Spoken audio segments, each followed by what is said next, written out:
Baik, bertemu kembali dalam program Cerita, program yang memaparkan usaha dan tenaga kerja Astro Awani untuk membawakan laporan berita kepada anda. Dan kita nak terbang ke negeri di bawah bayu. Walaupun tak boleh terbang sekarang ni secara fizikalnya, tetapi kita ada teknologi yang boleh menghubungkan kita. Dan saya nak bersama dengan wakil Astro Awani di negeri Sabah, iaitu Shahrizal Kamalul Arifin.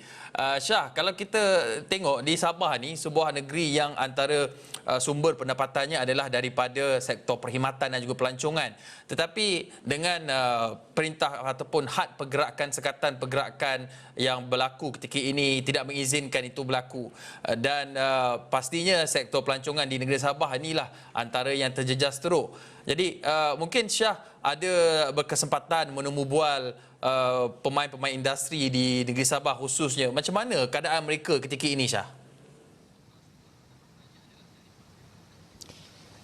Baik, Hakim, pada sebelah pagi tadi, Hakim, saya sebenarnya sempat saya dengan juru kamera Alex Mari sebenarnya sempat bertemu dengan salah seorang pemain industri pelancongan di negeri Sabah yang juga merupakan pengurusi kepada Persatuan Pelancongan Sabah atau ST, Sabah Tourist Association.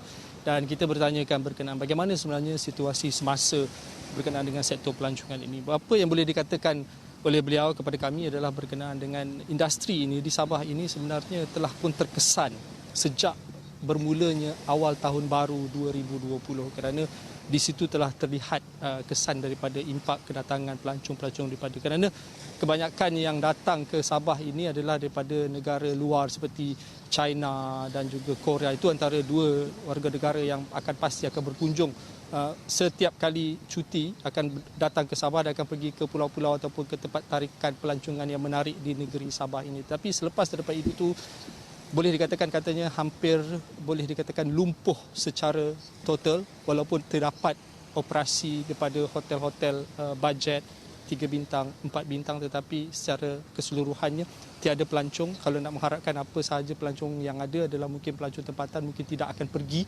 Kalau nak mengharapkan di Sabah ini, walaupun Sabah ada 27 buah daerah, tetapi secara jujurnya di Sabah ini hampir lebih daripada 16 adalah merupakan zon merah. Jadi kalau nak mengharapkan pelancong yang datang adalah merupakan orang Sabah sendiri, perkara tersebut tidak akan berlaku, Hakim. Jadi itu yang dikongsikan kepada kami berkenaan dengan bagaimana mereka ini survive.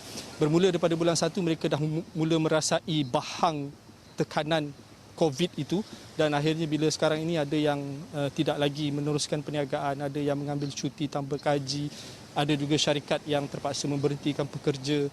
Tapi apa yang menariknya adalah hasil daripada belanjawan yang diumumkan semalam, ada imbuhan ataupun satu keistimewaan yang diberikan kepada mereka-mereka ini, industri player ini, termasuk pekerja-pekerja di industri pelancongan, dan ada yang mendapat bantuan daripada wage subsidiary program atau program. Berita baik, tetapi dalam masa sama kita juga perlu sedar dengan realiti bahawa bukannya semalam umum besok masuk dalam akaun, ada waktu-waktu dan prosedurnya. Tetapi dalam masa sama setiap hari kita perlu menyediakan makanan di atas meja, dan ini pasti satu cabaran untuk terutama kaki tangan dalam sektor pelancongan di negeri Sabah. Jadi apa yang mereka lakukan ketika tak ada perniagaan, tak boleh nak beroperasi secara penuh? Jadi apa mungkin bentuk kepelbagaian yang dilakukan oleh kaki tangan pemain industri ini? Sebab sebelum ini pun kita lihat, sebelum ini perakas tugas kita Ridauddin ada menemu bual seorang juruterbang, pilot captain. Bila dah tak boleh, tak ada kerja, dia terpaksa jadi peniaga pula. Peniaga jual makanan dan minuman. Dan itu antara kaedah untuk terus memastikan survival mereka. Tapi bagi kaki tangan sektor pelancongan di negeri Sabah ini, apa yang diversity ataupun diversify kepelbagaian bidang perniagaan mereka lakukan untuk terus survive? Baik, Hakim, kalau nak ikutkan apa yang diberikan daripada Perkeso, itu RM600 yang boleh dituntut dari pekerja daripada unpaid leave, dan juga mungkin baki gaji yang mampu dibayar oleh syarikat. Ada juga syarikat yang tak mampu untuk membayar gaji. Jadi kalangan mereka ni, Hakim, sebenarnya saya sempat bertemu dengan beberapa orang, mungkin lebih daripada seorang sebenarnya.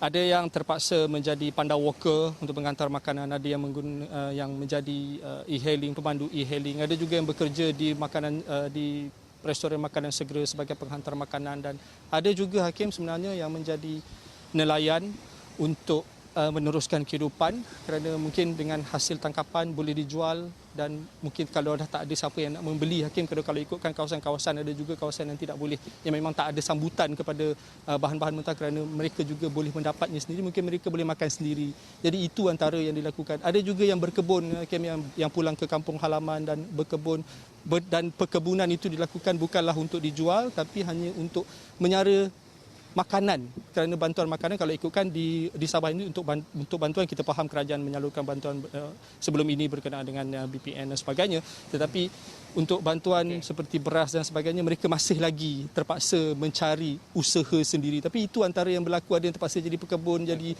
petani, jadi nelayan, sedangkan sebelum ini mereka berada di syarikat-syarikat besar seperti pusat pelancongan dan tarikan pelancongan dan lain-lainnya. Hakim. Okey, terima kasih Syahriza Kamalul Arifin.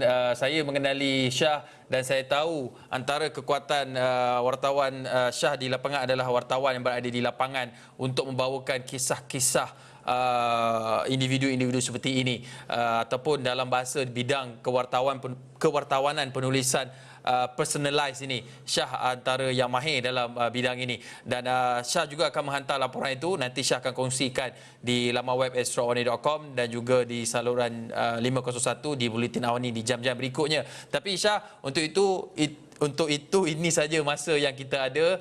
Terima kasih Syah atas perkongsian tersebut langsung dari Kota Kinabalu, Sabah.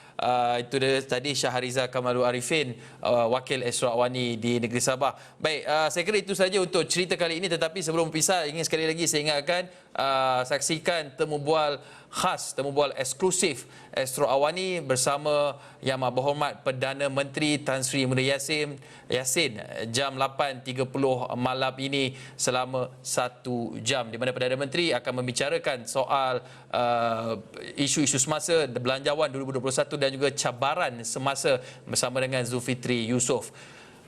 Baik, sekian saja cerita saya Hakim Rahman. Assalamualaikum. Salam hormat.